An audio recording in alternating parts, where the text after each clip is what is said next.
ಹೂವಂತೆ ಹೆಣ್ಣು ನಗುತ್ತಿರಬೇಕು, ಮನದಲ್ಲಿ ಶಾಂತಿ ತುಂಬಿರಬೇಕು, ಸಂತೋಷ ತರುವ ಸೌಭಾಗ್ಯ ಕೊಡುವ, ಮನವ ಗೆಲ್ಲುವ ಬಲವ ಸುರಿವ ದೇವತೆಯಾಗಿ. ಪುರಸ್ಕಾರಕ್ಕಾಗಿ ಹಲವಾರು ಮಕ್ಕಳನ್ನು ಆಹ್ವಾನಿಸುತ್ತೇವೆ.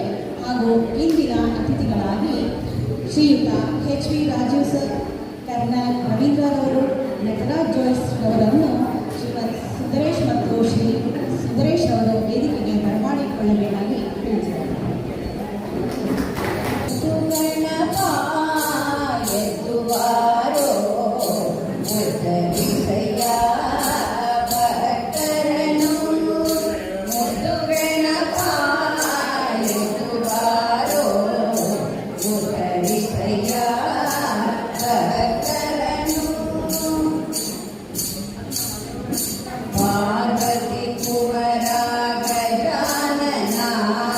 Durita